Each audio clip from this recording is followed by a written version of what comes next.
నమస్కారం SRK news కి స్వాగతం. ముందుగా ముఖ్యాంశాలు. బీజేపీ ప్రభుత్వం ఎలక్షన్స్ లో పాత బ్యాలెట్ పేపర్ విధానాన్ని తిరిగి ప్రవేశపెడితే కాంగ్రెస్ పాలన తథ్యం. ప్రభుత్వాన్ని తీవ్ర స్థాయిలో విమర్శించిన కాంగ్రెస్ నాయకులు చిట్టిబాబు, దొడ్డారెడ్డి రాంగోపాల్ రెడ్డి. చంద్రగిరి మండలం కళ్యాణం వద్ద ఉన్న పోలీస్ శిక్షణ కళాశాలలో కొత్తగా ఎంపికైన కానిస్టేబుల్కు దిశానిర్దేశం చేసిన inspector general of police Vijayawada M Ravi Prakash. గణిత మేధావి రామానుజన్ జయంతిని పురస్కరించుకుని తిరుపతిలో ఆయన చిత్రపటానికి పూలమాలలు వేసి ఘనంగా నివాళులర్పించిన కూటమి నాయకులు. భారతదేశానికి చెందిన దీప్ చంద్ర దాస్ పై పైశాచికంగా దాడి చేసి క్రూరంగా హత్య చేసిన ఘటనను తీవ్రంగా ఖండిస్తూ విశ్వ హిందూ పరిషత్ ఆధ్వర్యంలో పలమనేరులో కొవ్వొత్తుల ర్యాలీ. వార్తల్లోని వివరాలు. రాష్ట్ర ప్రభుత్వం ప్రజా సమస్యల పరిష్కార వేదికకు అధిక ప్రాధాన్యత ఇస్తుందని, అర్జీదారుల సమస్యలను వేగవంతంగా పరిష్కారం చూపాలని స్టాంప్స్ అండ్ రిజిస్ట్రేషన్ శాఖ జిల్లా ఇన్ఛార్జి మంత్రి అనగాని సత్యప్రసాద్ తెలిపారు. సోమవారం జిల్లా పర్యటన నిమిత్తం జిల్లా కలెక్టర్ కార్యాలయానికి విచ్చేసిన స్టాంప్స్ అండ్ రిజిస్ట్రేషన్ శాఖ జిల్లా ఇన్ఛార్జి మంత్రి అనగాని సత్యప్రసాద్ కు సాదర స్వాగతం జిల్లా కలెక్టర్ పలికారు. ఈ సందర్భంగా ఇన్ఛార్జి మంత్రి మాట్లాడుతూ రాష్ట్ర ప్రభుత్వం ప్రజా సమస్యల పరిష్కార వేదికకు అధిక ప్రాధాన్యత ఇస్తుందని, సమస్యల పరిష్కారం కోసం దరఖాస్తు చేసుకున్న అర్జీదారులు సమస్యలను వేగవంతంగా పరిష్కారం చూపాలని తెలిపారు. అర్జీదారులు మంత్రికి తమ సమస్యలకు సంబంధించిన అర్జీలను స్వయంగా అందించడం జరిగింది. మంత్రి అర్జీదారుల సమస్యలను సావధానంగా విని పరిష్కారం చూపుతామని తెలిపారు.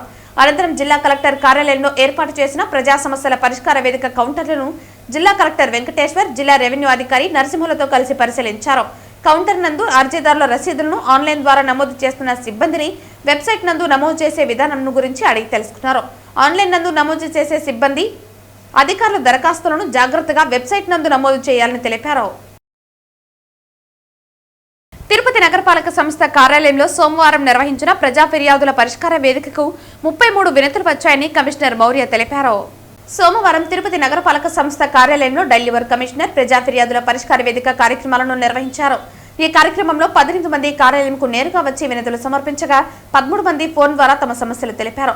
కాగా తమ వార్డుల్లో సమస్యలు పరిష్కరించాలని deputy mayor Mudra Narayana, corporator Revathi commissioner ను కోరారు.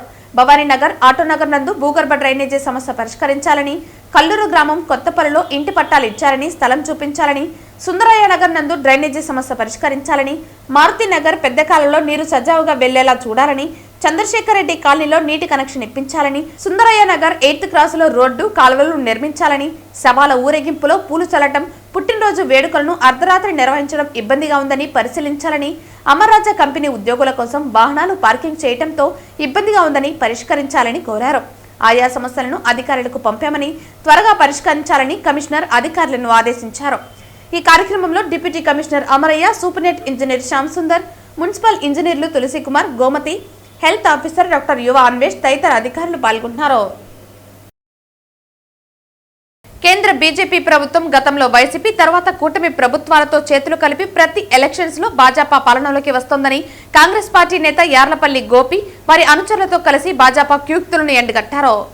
జాతీయ నాయకులు మహాత్మా గాంధీని, ఇందిరాగాంధీని, జవహర్లాల్ నెహ్రూని ఓట్ చోరీ అని మీరు ఓట్ చోరీ చేశారు కాబట్టి ఈరోజు అధికారంలో ఉన్నారు. ఓట్ చోరీ చేయకుండా ఉంటే మీరు అధికారంలో ఉండరు. మీకు కేంద్రంలోని బీజేపీ గవర్నమెంట్కి ఎవరైతే అనుకూలంగా ఎవరైతే సూట్ కేసులు ఇస్తారో వాళ్ళు ఆ 5 ఏళ్ళు గవర్నమెంట్ పరిపాలిస్తారు. పోయినసారి జగన్ ఇచ్చినాడు కాబట్టి 5 ఏళ్ళు 2019 నుంచి ఉన్నాడు. ఈసారి మీరు ఇచ్చినారు కాబట్టి ఇప్పుడు కంటిన్యూ అవుతున్నారు. మీరు అయ్యా ఆర్ఎన్ శ్రీనివాసులు గారు, మీరు బెంగళూరులో ఏ గవర్నమెంట్ ఉంది? మా కాంగ్రెస్ గవర్నమెంట్ ఉంది. 500 రూపాయల కాంట్రాక్ట్ తెచ్చుకోవాలా, 500 కోట్ల రూపాయల కాంట్రాక్ట్ తెచ్చుకోవాలా కాంగ్రెస్ గవర్నమెంట్లో. మీరే పార్టీ నుంచి వచ్చినారు? ఈరోజు మీరే పార్టీ నుంచి వచ్చినారండి? కాంగ్రెస్ నుంచే వచ్చినారు. ఆర్ఎన్ శ్రీనివాసులు గారు జాతీయ నాయకులను మాట్లాడటం చాలా పొరపాటు. మీరు దీనికి క్షమాపణలు చెప్పాలా. మీడియా ముఖంగా జాతీయ నాయకులకి, గాంధీ గారికి, జవహర్లాల్ నెహ్రూ గారికి, ఇందిరమ్మకి, ఈరోజు ఇందిరమ్మ గారు 14 బ్యాంకులు జాతీయకరణ చేయకపోతే నువ్వు 7 బ్యాంకుల అకౌంట్లు ఉంటాయి మీకు. ఈరోజు వాళ్ళందరూ చేసినారు కాబట్టి ఈరోజు మీరు పరిపాలనలో ఉంటున్నారు. ఈరోజు మీరు సమావేశం ఏర్పాటు చేసుకొని మీరు చెప్పేస్తే సరిపోతుందా? ఓటు చోరీ అనేసి జాతీయ నాయకుడు ఓటు చోరీ నువ్వు కాణిపాకం మీ ఓటు చోరీ జరగలేదని కాణిపాకం నువ్వు వచ్చి సత్యదేవుడు గారు మునిగి సత్యం చేయి ఓటు చోరీ జరగలేదని. మీరు క్షమాపణ చెప్పకపోతే మీ ఇల్లు ముట్టడిస్తాం. కాంగ్రెస్ పార్టీ తరఫున ఇదే మా డిమాండ్. ఓట్ చోరీ గురించి, భారతదేశంలో జరుగుతున్న ఎలక్షన్ కమిషన్ అవకతవకల గురించి నోరెత్తి ఆ కుంభకోణాన్ని బయటకు తీసుకొని వచ్చిన రాహుల్ గాంధీ గారి గురించి అవాకులు చవాకులు పేలారు. దీనిని కాంగ్రెస్ పార్టీ తరఫున ఖండిస్తున్నాం. దేశంలో ఓట్ చోరీ ద్వారానే బీజేపీ 100% స్ట్రైక్ రేట్తో తిరిగి అధికారంలో వస్తుందనే దానిలో అతిశయోక్తి లేదు. దీనికి కళ్ళకు కట్టినట్లు మనకి ఎన్నో ఉదాహరణలు కనిపిస్తున్నా చూడలేని వాళ్ళని మనము చూసేటట్లు చేయగలం తప్పనిచ్చి మరొకటి చేయలేం. మనం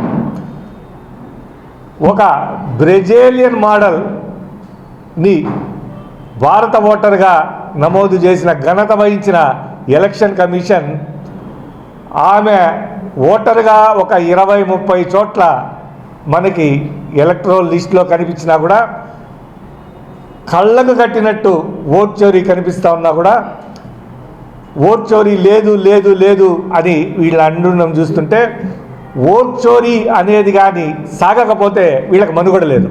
వీళ్ళెవ్వరూ అధికారంలోకి రాలేరు. ఎవరైతే ఓట్ చోరీ జరగలేదు అని రాహుల్ గాంధీ మీద అవాకులు చవకలు పేలుతున్నారో తిరుపతి ఎమ్మెల్యే ఆరణి శ్రీనివాసులు గారు బహిరంగ చర్చకు కాదు కదా, ఏ చర్చకైనా మీతో కాంగ్రెస్ పార్టీ సిద్ధంగా ఉంది. తేదీ ఎక్కడో చెప్పండి, మేము మీతో బహిరంగ చర్చకు సిద్ధంగా ఉన్నాం. నిజంగా మీరు ఓట్ చోరీకి పాల్పడలేదు అని మీరు నమ్ముతుంటే మీరే ఒత్తిడి తెచ్చి రాబోయే ఎన్నికలన్నీ బ్యాలెట్ పేపర్తో జరిగేటట్టు చేయండి, చూద్దాం. చంద్రగిరి మండలం కళ్యాణ్ డ్యాం వద్ద ఉన్న పోలీసు శిక్షణ కళాశాలలో కొత్తగా ఎంపికైన కానిస్టేబుల్కు inspector general of police Vijayawada M Raviprakash దిశానిర్దేశం చేశారు. ఈ సందర్భంగా రవిప్రకాష్ మాట్లాడుతూ కానిస్టేబుల్లే పోలీసు శాఖకు వెన్నుముక్క అన్నారు. శాంతి భద్రతల పరిరక్షణ కానిస్టేబుల్ భుజస్కంధాల మీదే ఆధారపడి ఉంటుందని ఐజీ తెలిపారు. 9 నెలల పాటు పొందే శిక్షణలో శారీరక దృఢత్వం, ఆధునిక సాంకేతికత పరిజ్ఞానాన్ని పెంపొందించుకోవడంపై దృష్టి సారించాలన్నారు. సాంకేతిక పరిజ్ఞానంపై పట్టు సాధించిన వారు వృత్తిలో సమర్థవంతంగా రాణించే అవకాశం ఉంటుందన్నారు. బాధ్యతతో విధులు నిర్వర్తిస్తూ భవిష్యత్తులో ఉన్నత స్థాయికి ఎదగాలని సూచించారు. సానుకూల ఆలోచనలు ఆరోగ్యకరమైన తీర్చిదిద్దుకోవాలని, ప్రతి ఒక్కరూ హుందాగా వ్యవహరించాలని తెలిపారు. ఈ కార్యక్రమంలో పీటీసీ ప్రిన్సిపల్ కె సుబ్రహ్మణ్యం మరియు అసెంబ్లీ ట్రైనర్స్, పీటీసీ సిబ్బంది తదితరులు పాల్గొన్నారు. సో ఈ రోజు నుంచి మీరు ఆంధ్రప్రదేశ్ పోలీసులో ఒక పార్ట్ మీరు. సో వేరే డిపార్ట్మెంట్స్ కి పోలీస్ డిపార్ట్మెంట్ కి తేడా ఏంటంటే పోలీస్ డిపార్ట్మెంట్ ని ప్రజలు కూడా సపరేట్ దృష్టితో చూస్తారు. మన బిహేవియర్ కానివ్వండి, ముఖ్యంగా అయితే పోలీస్ కి ఫస్ట్ నుంచి కూడా కొంచెం మీ అందరికి తెలుసు మంచి పేరు అయితే పబ్లిక్ లో అంతంత మాత్రంగానే ఉంటుంది. సో ఎందుకంటే అది తరతరాలుగా అది పోలీస్ సబ్ కల్చర్ లో భాగంగా సో మనం ఆ విధంగా ప్రవర్తించాం కాబట్టి. సో నవేడేస్ ఇప్పుడు అదంతా మారిపోయింది. అప్పుడు గత పాతకాలం అయితే నడిచింది, ఇప్పుడు అలా కాదు. ఇప్పుడు ప్రజలు కూడా అందరూ they are expecting more from police. Police అంటే మామూలుగా ఇంగ్లాండ్ మీరు చూస్తే యూకేలో కానీ వాళ్ళు అక్కడ బాబీ అని పిలుచుకుంటారు వాళ్ళు కానిస్టేబుల్ని. సో వాళ్ళకు ఏ ప్రాబ్లం వచ్చినా కూడా they will call directly to them and వాళ్ళ నుంచి ఏదైనా ఎక్స్పెక్ట్ చేస్తారు. ఒక ముసలాయన ఎక్కడికైనా పోలేకపోయినా, ఇంకో హెల్త్ ఎమర్జెన్సీ వచ్చినా, ప్రాబ్లం వచ్చినా, క్రిమినల్ ఎవరు వచ్చినా కూడా వాళ్ళు కాల్ చేసి వాళ్ళు అంటే మమ్మల్ని ఎవరో రక్షిస్తారని వాళ్ళు రెస్పెక్ట్ ఇస్తారు. ఆ రెస్పెక్ట్ ను మనం పొందాలంటే ఇప్పుడిప్పుడు వస్తుంది. దాన్ని మనము చెడగొట్టకూడదు. ఎందుకంటే పోలీసులో ఒక్కరు చేసేది, హోంగార్డ్ అయినా, కానిస్టేబుల్ అయినా, ఎస్ఐ అయినా, ఇంకొకరైనా ఎవరైనా చేసేది ప్రజల్లో నిశ్చితంగా గమనిస్తుంటారు. ఎవరైనా చేసినా పేరేం ఉండదు. ఇక్కడ పలానా కిరణ్ చేశాడో, ప్రసాద్ చేశాడని ఉండదు. పోలీస్ చేశాడని వస్తుంది తప్పు చేస్తే. మంచి పనిని గుర్తించేది ఎంత తక్కువ ఈ డిపార్ట్మెంట్ లో, చెడ్డ పనిని అంత ఎక్కువ గుర్తిస్తారు ప్రజలు ఇక్కడ, ప్రజలు కానీ సమాజం కానీ. సో కాబట్టి మీరు చెడ్డ పని చేస్తే మొత్తం డిపార్ట్మెంట్ అంతా వస్తుంది. ఇప్పుడు సపోజ్ మీరు ఇక్కడ ట్రైనింగ్ చేసుకుంటున్నారు, మీరు ట్రైనింగ్ లో ఉండి బయట ఎక్కడన్నా ఏదైనా చేయకూడని పని చేశారు, మొత్తం పీటీసీలో ఉన్న అందరికీ వస్తుంది, ఫలానా పేరుతో రాదు. ఇదంతా ఎస్సీటీపీసీలు ట్రైనింగ్ వాళ్ళంతా వీళ్ళకి డిసిప్లిన్ లేదు, వీళ్ళు అట్లా ప్రవర్తిస్తున్నారని వస్తుంది. సో ఆ విధంగా మీరు ప్రవర్తించుకుంటే ఇప్పటి నుంచే మీరు డిసిప్లిన్ రాండి, డిసిప్లిన్ గా ఉండాలి మనం. ఎందుకంటే మనల్ని చూసే రెస్పెక్ట్ అనేది వస్తుంది. You are a good cop, మంచి రెస్పెక్ట్ ఉంటుంది నీకు. You are a bad cop, అంతే ఉంటుంది రిప్యుటేషన్.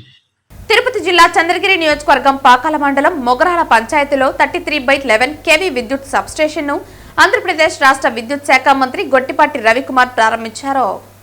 ఈ కార్యక్రమంను Chittoor MP Daggumalla Prasadarao, Chandragiri MLA Pulivarthi Nani, Puthalapattu MLA Muralimohan, RDO రామ్మోహన్లు కలిసి వారి చేతుల మీదుగా సోమవారం పేదలకు ఇంటి పట్టాలను కృష్ణాపురంలో పంపిణీ చేసి మొగరాల్లో 33/11 kV విద్యుత్ సబ్స్టేషన్ ప్రారంభించారు. కృష్ణాపురం ఎస్సీ కాలనీలో కరెంటోల జనబాట నిర్వహించారు. అనంతరం మొగరాలలో సమావేశం నిర్వహించి మాట్లాడారు. గ్రామాల్లో 24 గంటల కరెంటు ఉండాలనే ఉద్దేశంతో రాష్ట్ర ముఖ్యమంత్రి నారా చంద్రబాబు నాయుడు, ఉప ముఖ్యమంత్రి కొన్నిదెల పవన్ కళ్యాణ్లు చొరవ చూసి పల్లె వెలుగు కోసం పల్లెల్లో ప్రత్యేక ఏర్పాట్లు చేస్తున్నారని అన్నారు. ఉప ముఖ్యమంత్రి కొన్నిదెల పవన్ కళ్యాణ్లు చొరవ చూపి పల్లె వెలుగు కోసం పల్లెల్లో ప్రత్యేక ఏర్పాట్లు చేస్తున్నారని అన్నారు. పేదలకు సొంత ఇంటి కల నెరవేర్చడం కోసం పేదలకు ఇళ్ల మంజూరు చేసి ఇళ్లు పట్టాలు పంపిణీ చేశామని అన్నారు. కూటమి ప్రభుత్వం పేదలకు అండగా నిలబడే ప్రభుత్వం అని పేర్కొన్నారు. ఈ కార్యక్రమంలో ప్రజాప్రతినిధులు, విద్యుత్ శాఖ అధికారులు, వివిధ శాఖల అధికారులు, కూటమి నాయకులు, కార్యకర్తలు తదితరులు పాల్గొన్నారు. ఈ ప్రాంత రైతాంగానికి, పెద్దలకి అందరూ కూడా ఈ సబ్స్టేషన్ ద్వారా పవర్ మాకు వినియోగం రావాలని చెప్పి మనసారా కోరుకుంటా ఉన్నాను. అదేవిధంగా ఎమ్మెల్యే గారు మరొక 6 సబ్స్టేషన్లు అడిగాడు కట్టమని చెప్పి, నేనైతే ఇమీడియట్ గా ఇప్పుడు ఒక 2 సబ్స్టేషన్లు ఇమీడియట్ గా శాంక్షన్ చేయడానికి ప్రయత్నం చేస్తాను. ఒక పులివర్తి వారి పరమ ఒకటాను, ఇంకోటి మెట్టకండి, ఈ 2 ఆల్రెడీ ప్రపోజల్ పంపించాము. ఆ 2 సబ్స్టేషన్స్ ఇమీడియట్ గా శాంక్షన్ చేస్తాము. అదే కాకుండా మన ఉమ్మడి చిత్తూరు జిల్లాలో ఇప్పటిదాకా 14 సబ్స్టేషన్స్, ఒక్క నిమిషం అండి, 14 సబ్స్టేషన్స్ శాంక్షన్ చేసి అవి కూడా ప్రారంభానికి సిద్ధంగా ఉన్నాయి. అదేవిధంగా ఇందాక అడిగారు, 1, 2 కాదు, ఎక్కడ లో వోల్టేజ్ ఉన్నా సరే ముఖ్యమంత్రి చంద్రబాబు నాయుడు గారు చెప్పారంటే ఎన్ని సబ్స్టేషన్స్ అయినా నిర్మించి రైతులకి ఎక్కడ కూడా లో వోల్టేజ్ అనేది రాకుండా చేయాలనేదే ఈ ప్రభుత్వం ఉద్దేశం, చంద్రబాబు నాయుడు గారి ఉద్దేశం. అందుకని ఎవరు కూడా ఇబ్బంది పడాల్సిన అవసరం లేదు. సబ్స్టేషన్స్ అన్ని కూడా కట్టి రైతులకు ఏ విధంగా ఇబ్బంది లేకుండా చేస్తామని చెప్పి తెలియజేస్తా ఉన్నాను. అదేవిధంగా ఆర్టీఎస్ఎస్ కింద నాని గారు అడగగానే దాదాపు 1,10 లక్షలు ఇచ్చాము ఈ కాన్స్టిట్యున్సీకి ఒకదానికి. దాదాపు 70 ఫీడర్ల పైన చేస్తున్నాం. ఇప్పుడు దాదాపు 50% పని అయిపోయింది. ఇంకా 50% పని చేయాలి, తొందరలోనే కంప్లీట్ చేస్తాం. మీరు చూసి ఉంటారు, గ్రామాల్లో ఎక్కడికి వెళ్ళినా సరే పాత స్తంభాలు తీసేసి కొత్త స్తంభాలు వేస్తున్నాం, మీరు గమనించి ఉంటారు. ఇప్పుడు మేము వెళ్ళి ఒక గ్రామంలో ఒక ఎస్సీ కాలనీకి వెళ్ళి వచ్చాం. ఎలా ఉంది పవర్, ఎలా ఉంది, ఏంటి, ఎట్లా ఉంది, మీకు కరెక్ట్ చేసి వెళ్ళారా లేదా అనేది ఇప్పుడు మా విద్యుత్ శాఖ అధికారులు అందరూ కూడా వచ్చి గడిచిన ఈ 10 రోజుల నుంచి మొత్తం తిరగమన్నాం. అన్ని రాబోయే ఒక 4 రోజుల పాటు గ్రామాల్లో తిరిగి ఎక్కడెక్కడ ఏదైనా విద్యుత్ సంబంధించిన సమస్యలు ఉంటే ఇమీడియట్ గా నోట్ చేసుకొని వాళ్ళ పరిధిలో ఉంటే సమస్యను ఇమీడియట్ గా సాల్వ్ చేసి చేయమని చెప్పాం అనమాట. ఇట్లాంటి కార్యక్రమాలన్నీ కూడా చేస్తున్నాం. ముఖ్యంగా రైతు సోదరులు, మొన్న మ్యాంగోకి ఎంతెంత ఇబ్బంది పడ్డాం మీకు తెలుసు. మన పెద్ద ఆయన గారు ఆ రోజు ఇక్కడ ఉన్నటువంటి అందరూ రైతు బిడ్డలం, ఆ రోజు మురళీ గారు కానీ, నేను కానీ, రవీంద్ర గారు కానీ, ఎంపీ గారు కానీ అందరూ ఆ రోజు ఇన్ఛార్జ్ మినిస్టర్ మన తిరుపతికి అనగానే సత్యన కానీ అందరూ కలిసి మాట్లాడి రైతుకి 4 రూపాయలు తేవటం జరిగింది. మామూలుగా రైతుకి వచ్చే గవర్నమెంట్ డబ్బు లేట్ అయినా ప్రైవేట్ ఫ్యాక్టరీ డబ్బు వచ్చేది, కానీ ఈ రోజు అందరికంటే ముందు గవర్నమెంట్ డబ్బు వెయిటింగ్ జరిగింది. ఇప్పుడే సోదరుడు నాగార్జున గారు కూడా కొంచెం డబ్బు రాలేదని చెప్పారు. దాన్ని కూడా తొందరలో కూడా వచ్చే విధంగా ఎక్కడెక్కడ ప్రాబ్లం కనుక్కొని దాన్ని కూడా ఇచ్చే విధంగా చేసుకుంటాం. అదేవిధంగా అప్పుడు సబ్స్టేషన్ ఇచ్చినటువంటి భూమి గనుమగట్టుపల్లికి సంబంధించిన వాళ్ళకు కూడా మన సభాముఖుడు కూడా కృతజ్ఞతలు తెలియజేసుకుంటున్నా. మీరు చూస్తుంటారు, ఈ 1 సంవత్సరం 7 నెలల్లో రాష్ట్రం ఏ విధంగా అభివృద్ధి చెందుతుందో చెప్పిన పథకాలు ఇవ్వడం జరిగింది. చెప్పిన వెంటనే పెన్షన్లు పెంచాం, దీపం 2 పథకం ఇచ్చాం, అదే తల్లి 100 ఇచ్చాం, అదేవిధంగా మన స్త్రీశక్తి పదవులు ఇవ్వడం జరిగింది. డిఎస్సి ద్వారా ఎంప్లాయ్మెంట్ అందరికీ కూడా టీచర్ ఉద్యోగాలు ఇచ్చాం. మొన్న పోలీస్ సోదరులకు కూడా ఉద్యోగాలు సుమారు 3,600 ఉద్యోగాలు ఇవ్వడం జరిగింది. ప్రతి ఇంటికి అన్నిటికి సంబంధించినటువంటి అన్ని అవసరాలు కూడా ఈ రోజు ఎన్డీఏ కూడా చేస్తా ఉంది. సోమవారం తిరుపతి రూరల్ తనపల్లి వద్ద గల ఇండియన్ ఆయిల్ పెట్రోల్ బంక్ వద్ద రొమ్ముల ఫౌండేషన్ ఆధ్వర్యంలో ఉచిత హెల్మెట్లు పంపిణీ కార్యక్రమం నిర్వహించారు. తిరుపతి రూరల్ తనపల్లిలో రొమ్ముల ఫౌండేషన్ అధినేత రాజేష్ రెడ్డి ఆధ్వర్యంలో ద్విచక్ర వాహనదారులకు ఉచితంగా హెల్మెట్లను పంపిణీ చేశారు. సుమారు 500 మందికి ఉచితంగా హెల్మెట్ పంపిణీ చేయడంతో ప్రజలు పెద్ద సంఖ్యలో తరలివచ్చారు.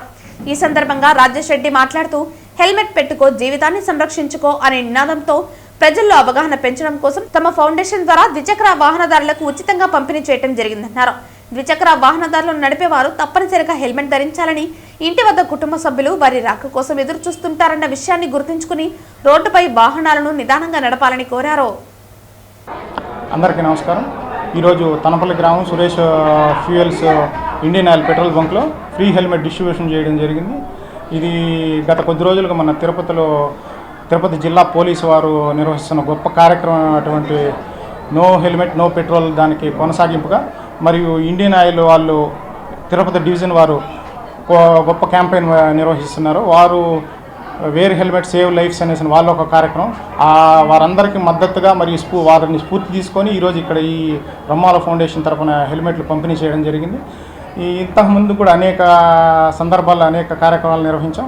ఇంకా ముందు కూడా గొప్ప కార్యక్రమాలు నిర్వహిస్తాం. ఈ సందర్భంగా నేను అందరినీ కోరుకునేది ఒక్కటే, మనందరం కూడా ప్రతి ఒక్కరూ విధిగా హెల్మెట్లు ధరిద్దాం. మన ప్రాణాల కోసమే కాక మన కుటుంబాల కోసం, మన వారు మన మీద పెట్టుకున్న నమ్మకాలు, వాళ్ళు పెట్టుకున్న ఆశయాలు నెరవేర్చడానికి ముందుకు తీసుకెళ్ళడానికి మనం తప్పకుండా హెల్మెట్లు ధరిద్దాం, ముందుకు తీసుకెళ్దాం. అందరికీ కృతజ్ఞత. హెల్మెట్స్ సప్లై చేస్తాం. మరి ఇంకో కొద్ది రోజులు కూడా మరొకసారి ఇంకొక డేట్ అనౌన్స్ చేస్తాం. ఈరోజు కూడా 300 హెల్మెట్ల వరకు ఈరోజు ఇవ్వడం జరిగింది. మరొకసారి అనౌన్స్ చేసి ప్లేసు స్థలం ఎక్కడనేసి మొత్తం అన్నీ డిసైడ్ చేసి ఆ రోజు కూడా మీ ద్వారా ప్రజలకు తెలియపరిచి ఆ రోజు కూడా ఇంకా గొప్పగా నిర్వహిస్తాం కార్యక్రమం. ప్రతి ఒక్కరూ హెల్మెట్లు ధరిద్దాం, మన ప్రాణాలను కాపాడుకుందాం, మన కుటుంబాలను నిలబెడదాం. Thank you. పలమనేరులో సోమవారం రోజున హిందూ సంఘాల ఆధ్వర్యంలో కొవ్వొత్తుల ర్యాలీ చేసి నిరసన తెలిపారు. భారతదేశానికి చెందిన దీప్ చంద్ర దాస్ పై పైశాచికంగా దాడి చేసి క్రూరంగా హత్య చేసిన ఘటనను తీవ్రంగా ఖండిస్తూ విశ్వ హిందూ పరిషత్ ఆధ్వర్యంలో కొవ్వొత్తుల ర్యాలీ నిర్వహించారు. వీరికి మద్దతుగా భారతీయ జనతా పార్టీ సభ్యులు, బజరంగ్ దళ్, ఆర్ఎస్ఎస్ సభ్యులు ర్యాలీలో పాల్గొన్నారు. పార్టీ వాళ్ళు కూడా ఈ యొక్క హిందువుల పైన జరుగుతున్నటువంటి ఈ హింసాత్మక కాండని ప్రతి ఒక్కరుగా ఖండించాలి. దేశంలో ఉన్నటువంటి హిందువులు కాదు, ప్రపంచంలో ఉన్నటువంటి ప్రతి హిందువు కూడా ఈ జరిగినటువంటి సంఘటన పైన ప్రతిస్పందించాలి. అప్పుడే భారతదేశంలో కాదు ప్రపంచంలో కూడా హిందువులకి వాళ్ళకి ఒక రకమైనటువంటి ధైర్యం వస్తుంది. ఈ రోజు నిన్నటి దినం జరిగినటువంటి ఈ సంఘటనకి యావత్ ప్రపంచం కూడా ఉంది. అదేవిధంగా ఇక్కడ కానీ ఏ ముస్లిం కానీ ఏ క్రిస్టియన్స్ కానీ ఏదైనా నష్టం జరిగితే మొత్తం ప్రపంచం అంతా స్పందిస్తుంది. మరి ఈ రోజు ఈ భారతదేశంలో సోకాల్డ్ సెక్యులర్ ఉన్నటువంటి నాయకులు కానీ, విద్యావేత్తలు కానీ, సినిమా యాక్టర్లు కానీ ఒక హిందువుకు పైన ఇటువంటి పైశాచికమైనటువంటి ఈ కార్యక్రమం జరిగితే ఇంతవరకు కూడా ఎవరు కూడా నోట్ చేయలేదు, ఎవరు కూడా స్పందించలేదు, ఎవరు ఖండించలేదు. కారణం మన హిందువుల ఐక్యత లేకుండా పోవడం, మన హిందువులు ఎక్కడ ఏం చంపినా ఎవరు స్పందించాలన్నటువంటి ఒక ఆలోచన వాళ్ళకు ఉంది. కానీ ఇక మీదటమైన మన హిందువులందరూ కూడా కలిసి కట్టుగా పోరాడితే కానీ మన భారతదేశంలో మనం హిందువులుగా బతికేదానికి ఏ రకమైన అవకాశం లేదని కూడా ఇప్పుడు మీ అందరి ముందు తెలియజేసుకుంటాం. మన బంగ్లాదేశ్ లో నిన్న చేకూర్చిన విషయం ఏరా అంటే మన హిందువుల పైన దాడి జరుగుతుంది. ఇది మనం తీవ్రంగా ఖండించాలని కోరుకుంటున్నాను. ఈ బంగ్లాదేశ్ లోనే కాదు ఇంకా ఇతర దేశాల్లో ఉంటే మన హిందువులకు కూడా రక్షణ కల్పించాలనేసి హైకమాండ్ వాళ్ళని నేను కోరుకుంటున్నాను. అందరూ కూడా ఈ యొక్క కార్యక్రమాన్ని ఎంతో నిరసిస్తూ అతడు చనిపోయినటువంటి దీపు అనే వ్యక్తికి మేము శ్రద్ధాంజలి ఘటిస్తూ అతని ఆత్మకి శాంతి చేకూరాలని ఈరోజు ఈ నిరసన తెలుపుతున్నాము. ఈ కార్యక్రమానికి విచ్చేసినటువంటి మా యొక్క ప్రఖండ అధ్యక్షుడైనటువంటి ప్రవీణ్ కుమార్ గాని, మరియు పలమనేరు ఖండ అధ్యక్షుడైనటువంటి సత్యప్రకాష్ గారు గాని, మరియు బీజేపీలో ఉండేటువంటి శరవణ కుమార్ గారు గాని, వంశీ గారు గాని అందరూ కూడా, మరియు ఈరోజు ఇక్కడ ఎంతో సేవా కార్యక్రమాలు చేస్తున్నటువంటి మా జనార్దన్ గారు గాని, మరియు మిలిటరీ సిద్దయ్య గారు గాని ఈ కార్యక్రమానికి విచ్చేసి ఈ యొక్క అతనికి ఆత్మకి శాంతి చేకూరాలని మేమందరూ నిరసన తెలుపుతున్నాము. జై శ్రీరామ్, జై శ్రీరామ్, జై శ్రీరామ్, జై శ్రీరామ్. మా యొక్క ప్రఖండ ఆ వెధవలు తిని అడగకుండా మతమౌఢ్యంతో అక్కడుండే హిందువులపై దాడులు చేస్తూ వాళ్ళని హత్యలు చేస్తున్నారు. కాబట్టి ఈరోజు భారత ప్రభుత్వాన్ని ఒకటే కోరుతున్నాము, నరేంద్ర మోడీ గారిని ఒకటే కోరుతున్నాము. అయ్యా వాళ్ళకి నీతిమాలిన విధవులకి ఇచ్చే అన్ని సౌకర్యాలను రద్దు చేసి ఈ రోజు ఎటువంటి సదుపాయాలు వాళ్ళ విద్య గాని వైద్యం గాని ఏమి ఇవ్వకూడదని ఇస్తే హిందువులు తీవ్రమైన నిరసన వ్యక్తపరుస్తామని చెప్పి మేము ఈ రోజు నరేంద్ర మోడీ గారి విజ్ఞప్తి చేస్తున్నాము. వెంటనే ఆ దేశంపై దాడి చేసి అక్కడుండే స్థానికమైనటువంటి మతమౌఢ్యుల్ని శిక్షించాలని ఈ రోజు నరేంద్ర మోడీ గారిని మేము భారత ప్రజల తరఫున మేము కోరుతున్నాము. ఎందుకంటే మన ఈరోజు ఒక వైద్యం కావాలన్నా భారతదేశానికి రావాలా, ఒక చదువుకున్నా రావాలా, మనం తినే తిండి కూడా వాళ్ళదే. మన దేశమే సబ్సిడీ ధరలకు భారతదేశం ఈ రోజు తిండి ఇస్తా ఉంది. ఇది తిండి తినేసి మతమౌఢ్యంతో ఈ రోజు భారతీయ హిందువులపై దాడి చేస్తానని ఖండిస్తున్నాము. కాబట్టి ప్రతి హిందువు ఈ రోజు భారతదేశంలో ప్రతి హిందువు బంగ్లాదేశ్ లో ఉండే హిందువులకి మైతికి మద్దతు ఇవ్వాలని కోరుకుంటూ జై భారత్, జై హిందూ. ఖండించండి. ఒక మతం అంటే చంపడమే మతానికి తగిన శిక్షణ. మా హిందువులు అంటే చావడమేనా హిందువులు చావడమే వాళ్ళ గద్ద. ఏం పాపం చేసినారు? హిందువుగా పుట్టడమే తప్ప. ఒకటి గుర్తించుకోండి హిందువులారా, మన హిందువులందరూ ఏకం కాకపోతే, మన హిందువులందరూ ఒకటి కాకపోతే బంగ్లాదేశ్ లో ఉన్న హిందువుల పరిస్థితే మనకు వస్తుంది, పాకిస్తాన్ లో ఉన్న హిందువుల పరిస్థితే మనకు వస్తుంది. జాగో హిందూ జాగో. ప్రతి ఒక్కరూ మేల్కొండి. దయచేసి చెప్తా ఉన్నాం, మీరు సంపాదించే ఆస్తి పాస్తులు మీ వెంట రాదు, మీ పిల్లలు మీ వెంట రారు. ఖచ్చితంగా మీరు సంపాదించిన ఆస్తి పాస్తులు పెరుకొని మీ పిల్లల్ని చంపేస్తారు. జాగ్రత్త పడండి. హిందువులందరూ ఏకం కండి. ఉచితాలకు ఓటేయద్దండి. మనల్ని కాపాడే నాయకుడికి ఓటేయండి. బంగ్లాదేశ్ లో ఉన్న హిందువుల కోసం ఈ రోజు మనం పోరాడుతూ ఉన్నాం. రేపు ఈ పరిస్థితి మనకు వస్తుంది, రాసి పెట్టుకోండి. ఇప్పుడు మీడియా ద్వారా, ముఖ్యంగా మీ మిత్రుల ద్వారా, ప్రెస్ మీడియా, ప్రింట్ మీడియా ద్వారా ప్రతి ఒక్కరికి కాంగ్రెస్ కుయుక్తులు, కుతంత్రాలు, చిత్తుల మారి ఐడియాలన్నీ తెలిసి వస్తున్నాయి. వాళ్ళు చేసిన ద్రోహాలు హిందువులకి కాంగ్రెస్ పార్టీ క్షమించడానికి ద్రోహాలు చేస్తా ఉంది. ఇప్పటికే ఎన్నో చేసేసింది. ఇంకా హిందువులు మేలుకోకుండా కాంగ్రెస్ ఆయన పట్టుకొని ప్రాకులాడితే ఖచ్చితంగా మనకు మనుగడ లేదు. భారతదేశం కూడా మిగలరు, హిందూ దేశం కూడా ఉండదు, హిందువులుగా కూడా ఉండలేము. కాబట్టి ఇంకైనా ఆలోచించండి హిందువులారా. ఉండేదే హిందువులు 10% అనిపిస్తుంది నాకు. మనమేమో మెజారిటీలో ఉండామనుకుంటున్నాము. దీంట్లో నానా జాతి ఉన్నారు, సనాతన హిందువులు మాత్రం తక్కువే. తిరుమల శ్రీ వెంకటేశ్వర స్వామి భక్తులు గోవిందమాలను ధరించిన స్వాములతో శ్రీవారి భక్తులైన జగన్నాథం గురుస్వామి ఇంటి వద్ద ఘనంగా గోవింద భజన కార్యక్రమాన్ని శ్రీవారి భక్తులు జగన్నాథం తన మిత్ర బృందంతో గోవింద స్వాములు అందరితో భజన కార్యక్రమాన్ని నిర్వహించారు. స్థానిక మున్సిపల్ పార్కు వెనుకలో ఉన్న జగన్నాథం గురుస్వామి ఇంటి వద్ద గోవింద భజన కార్యక్రమం జరిగింది. ఓం నమో వెంకటేశాయ. పవిత్రమైన భారతదేశంలో ఆంధ్రప్రదేశ్లోని ఈ తిరుమలలో ధనుర్మాసంలో మేమందరూ కూడా గోవింద స్వాములు 2001 నుంచి కూడా ఈ గోవింద స్వామి అందరూ కూడా తిరుపతిలో, తిరుమలలో, రేణిగుంటలో, చంద్రగిరిలో భక్తులందరూ కలిసి వైకుంఠ ఏకాదశికి ఆ ద్వారం రోజు మేమందరూ కూడా భక్తులందరూ కూడా పవిత్రంగా అందరూ కొంతమంది 21 రోజు, కొంతమంది 41 రోజు, కొంతమంది 11 రోజులు వేసి వెంకటేశ్వర స్వామి భజనలు చేసుకుంటూ అందరూ తిరుపతిలోని కపిల తీర్థంలో స్నానం చేసి అందరూ గురుస్వాముల దగ్గర అందరూ ఇరుముళ్ళు కట్టుకొని తిరుపతి నుంచి గోయిందా గోయిందా అంటూ తిరుమలకి నడుచుకొని వెళ్ళి వెంకటేశ్వర స్వామిని దర్శనం చేసుకుంటాం. ఇది ఆనవాయితీగా వస్తుంది. కానీ ఇంతవరకు మాకు వెంకటేశ్వర స్వామి అనుగ్రహం ఉండి అందరికీ దర్శనాలు కల్పించేవారు. మాకు తిరుమలలో ఆస్థాన మండపం, అదేవిధంగా మైక్ పెట్టుకునేకి, అదేవిధంగా కపిల తీర్థంలో స్నానాలు చేసేదానికి అన్నిటికీ పర్మిషన్ ఉండదు. కానీ ఈ రోజుల్లో ఆన్లైన్లో, ఆఫ్లైన్లో అని చెప్పి దర్శనాలు కూడా లేకుండా చేస్తున్నారు. కానీ వెంకటేశ్వర స్వామి దగ్గర ఈ స్థానికులుగా తిరుపతి, తిరుమల, రేణిగుంట, చంద్రగిరిలో ఉండే భక్తులందరికీ కూడా గోవిందమాల వేసిన వాళ్ళందరికీ కూడా ఈ అవకాశం కల్పించాలని కోరుకుంటున్నాం. దీన్ని మేమందరూ కూడా తిరుపతిలోని గోవింద స్వాములందరూ కూడా కొన్ని వీధుల్లో అందరూ కూడా భజనలు చేసుకుంటూ ఉంటాం. ఈ ధనుర్మాసంలో ప్రతి ఒక్కరూ అందరూ ఇంతకుముందు రాముల వారి గుడికాడ రామకృష్ణ గోవింద అనుకునేవాళ్ళు ఇప్పుడు ప్రతి గుడికాడు కూడా అందరూ గోవింద నామాలు అందరూ వేసుకొని గోవిందమాలు వేసుకొని తిరుమలకి, తిరుపతికి పవిత్రతను కాపాడదని మేమందరూ కూడా నిలయమై వేల్చి ఉన్నాం. కాబట్టి ఇది ఆనవాయితీగా కాకుండా ఇది ఎప్పటికీ ఇలాగే గడవాలని కోరుకుంటూ తిరుపతిలో మేమందరూ కూడా భక్తులుగా వెంకటేశ్వర స్వామికి సేవకులుగా ఉన్నాం. కాబట్టి మేమందరూ కూడా 21 రోజు ఈ గోవిందమాల ధరించి వెంకటేశ్వర స్వామి పాత్రవాళ్ళు. అదేవిధంగా ఈరోజు ఈ భజన కార్యక్రమం కూడా మేమందరూ భక్తులు కలిసి ఈ భజన కార్యక్రమం చేసుకున్నాం. మిగతా ఉన్న వాళ్ళందరూ కూడా చూసి ఈ కార్యక్రమంలో అందరూ కూడా ఇది ఆనవాయితీగా పాటించి స్థానికులందరూ కూడా కొంతమంది భక్తులుగా ఉండి ఈ మాల వేసిన వాళ్ళు వేయని వాళ్ళు అందరూ భక్తులే. కాబట్టి ఈ గోవిందమాలకు అర్థమేమంటే వెంకటేశ్వర స్వామికి ముఖ్యంగా పాత్ర పోషిస్తున్నటువంటి వెంకటేశ్వర స్వామికి ప్రథమ శిష్యులుగా అందరూ గోవిందమాలకే ఇంతకుముందు ప్రత్యేకంగా కొంతమందికి దర్శనాలు కూడా ఏర్పాట్లు చేసేవారు. కాబట్టి అవన్నీ ఆనవాయితీపోయింది. కాబట్టి మేమందరూ కూడా గోవింద గోవింద అని వెంకటేశ్వర స్వామి దగ్గరికి ఎలా వెళ్ళాలని ఆ కార్యక్రమంలో అందరూ జేఈఓ గారిని, ఈఓ గారిని, చైర్మన్ గారిని కలుస్తున్నాం. కాబట్టి ఈ కార్యక్రమానికి టీవీలో చూసిన వాళ్ళు అందరూ కూడా పెద్దలకు, బోర్డుకి, టీటీడీకి, అదే కాకుండా గవర్నమెంట్ వాళ్ళకు కూడా తెలియజేయాలని మేమందరూ కోరుకుంటున్నాం. వేడుకొండలవాడ వెంకటరమణ గోవింద గోవింద గోవింద గోవింద. గణిత శాస్త్ర పితామహులు మహనీయుడు శ్రీనివాస రామానుజన్ జయంతి వేడుకలను తిరుపతిలో ఘనంగా నిర్వహించారు. గణిత మేధావి రామానుజన్ జయంతిని పురస్కరించుకుని తిరుపతిలో కూటమి నాయకులు ఆయన చిత్రపటానికి పూలమాలలు వేసి ఘనంగా నివాళులర్పించారు. ఆయన గణిత శాస్త్రానికి అందించిన అమూల్యమైన సేవలను స్మరించుకుంటూ ఆయన జీవితం నేటి యువతకు ఆదర్శంగా నిలుస్తుందని భక్తులు పేర్కొన్నారు. బ్రాహ్మణ కార్పొరేషన్ చైర్మన్ రుద్రకోటి సదాశివ మాట్లాడుతూ రామానుజన్ తన అసాధారణ ప్రతిభతో ప్రపంచ గణిత శాస్త్రంలో భారతదేశానికి విశేషమైన గుర్తింపు తీసుకువచ్చారని కొనియాడారు. క్లిష్టమైన గణిత సూత్రాలను సులభంగా ఆవిష్కరించిన ఆయన మేధస్సు అపూర్వమని తెలిపారు.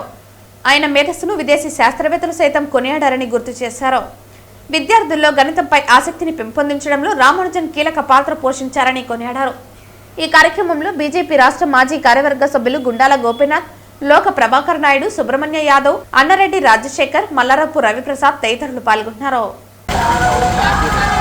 గణిత శాస్త్ర పితామహుడు, అసమాన ప్రజ్ఞాశాలి శ్రీ శ్రీనివాస రామానుజన్ గారి జయంతి సందర్భంగా ఆయనకి ఈరోజు ఘన నివాళులు అర్పించడం జరిగింది.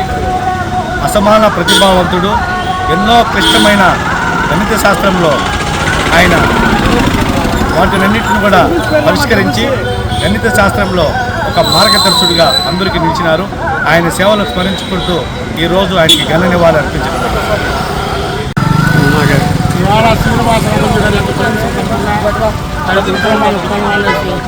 ఆయన్ని చూసుకోవడం జరిగింది. అదేవిధంగా ఆయన గణితంలో మేధస్సు కలిగినటువంటి గొప్ప ఉన్నతమైన వ్యక్తి. ఆయన ఎన్నో సమస్యలు మ్యాథ్స్లో ఆయన కనుగొనడం జరిగింది. అదేవిధంగా ఆయన మీద ప్రపంచ దేశాల్లో కూడా రీసెర్చ్ చేయడం జరిగింది. ఇటువంటి మహామేధావిని మనం గుర్తుంచుకోవడం చాలా గొప్ప విషయం. జై భారత్, జై బీజేపీ. శీతాకాలాన్ని దృష్టిలో ఉంచుకుని తిరుపతిలో ఏకవీర సేవా ఫౌండేషన్ ఆధ్వర్యంలో నిరుపేదలు, గృహ రైతులు, రోడ్లపై నివసించే వారికి దుప్పట్ల పంపిణీ కార్యక్రమం ప్రారంభించబడింది. ఈ మానవతా సేవా కార్యక్రమం ప్రతాప్ స్వామీజీ మార్గదర్శకంలో వరుసగా 5వ సంవత్సరంగా నిర్వహించబడుతోంది. చలి తీవ్రతగా ఎక్కువగా ఉండే ఈ కాలంలో రోడ్డుపై నివసించే ప్రజలకు కనీస సౌకర్యం కల్పించాలనే సదుద్దేశంతో ఈ కార్యక్రమాన్ని చేపట్టారు. ఈ సందర్భంగా ఏకవీర సేవా ఫౌండేషన్ ప్రతినిధులు మాట్లాడుతూ మానవ సేవే మాధవ సేవ అన్న భావనతో సేవా కార్యక్రమాలను నిరంతరం కొనసాగిస్తున్నామని తెలిపారు. ఈ కార్యక్రమం ద్వారా తిరుపతిలోని వివిధ ప్రాంతాల్లో ఉన్న పేదలు, నిరాశ్రయులు, అనాథలు ప్రయోజనం పొందుతారని అన్నారు. ఈ సేవా కార్యక్రమానికి ముఖ్య అతిథులుగా తెలుగుదేశం పార్టీ నాయకులు సింగంశెట్టి సుబ్బరామయ్య, జనసేన పార్టీ నాయకులు తిరుత్తరి వేణుగోపాల్, రాయలసీమ రంగస్థలి చైర్మన్ గుండాల గోపీనాథ్ రెడ్డి, కార్యదర్శి కేఎన్ రాజా తదితరులు పాల్గొన్నారు. జై శ్రీరామ్. ఈరోజు ఏకవీర ఫౌండేషన్ స్వామి ప్రతాప్ స్వామి ఆధ్వర్యంలో పేదవాళ్ళకి దుప్పటి పంపిణీ కార్యక్రమం మా మిత్రులందరితో ఈరోజు అలిపిరి, కపిల తీర్థము, ఈ వృద్ధాశ్రమం దగ్గర పంపిణీ చేయడం జరిగింది. దీంట్లో అందరూ పాల్గొని వాళ్ళు భాగస్వామ్యం చేసుకొని అందరూ కలిసి చేయడం చాలా సంతోషకరంగా ఉంది. జై శ్రీరామ్, జై శ్రీరామ్. ఈరోజు ఈ ఏకవీర ఫౌండేషన్ వ్యవస్థాపక అధ్యక్షులైనటువంటి ప్రతాప్ స్వామి గారి ఆధ్వర్యంలో ఈ వృద్ధులు, వికలాంగులు, ముసలివాళ్ళు పద్మావతి వృద్ధాశ్రమం దగ్గర వీళ్ళందరూ కూడా చలికి బెడ్షీట్లు కప్పుకొని బెడ్షీట్ల కార్యక్రమాన్ని చేపట్టడం జరిగింది. అందరూ కూడా ఎవరైతే బెడ్షీట్ లేదో వాళ్ళందరూ బీదలకంతా కూడా బెడ్షీట్ ఇచ్చి ఈరోజు ఉన్నటువంటి చలికి చాలా తీవ్రంగా ఉంది. దీనికోసం ఏకవీర ఫౌండేషను ప్రతాప్ గారు ఈ బెడ్షీట్లు పంపిణీ చేయడం జరిగింది. వారి ద్వారా మేమంతా కూడా ఈ బెడ్షీట్లు పంపిణీ చేయడం జరుగుతూ ఉంది. కాబట్టి వృద్ధులు అందరూ కూడా ఈరోజు చలికి ఎప్పుడు ఇబ్బంది లేకుండా పడుకోవాలనే ఆలోచనతో ఆయన ఈ బెడ్షీట్లు ఇవ్వడం జరిగింది. వారికి వెంకటేశ్వర ఆశీస్సులు అష్టైశ్వర్యాలతో ఆయురారోగ్యాలతో ఉండాలని చెప్పని కోరుకోవడం జరుగుతుంది. వార్తలు ముగించే ముందు ముఖ్యాంశాలు మరోసారి. బీజేపీ ప్రభుత్వం ఎలక్షన్స్ లో పాత బ్యాలెట్ పేపర్ విధానాన్ని తిరిగి ప్రవేశపెడితే కాంగ్రెస్ పాలన తథ్యం. ప్రభుత్వాన్ని తీవ్ర స్థాయిలో విమర్శించిన కాంగ్రెస్ నాయకులు చిట్టిబాబు, దొడ్డారెడ్డి రాంగోపాల్ రెడ్డి.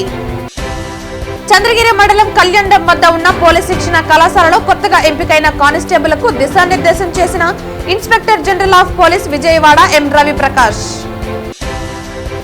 గణిత మేధావి రామానుజన్ జయంతిని పురస్కరించుకుని తిరుపతిలో ఆయన చిత్రపటానికి పూలమాలలు వేసి ఘనంగా నివాళులర్పించిన కూటమి నాయకులు.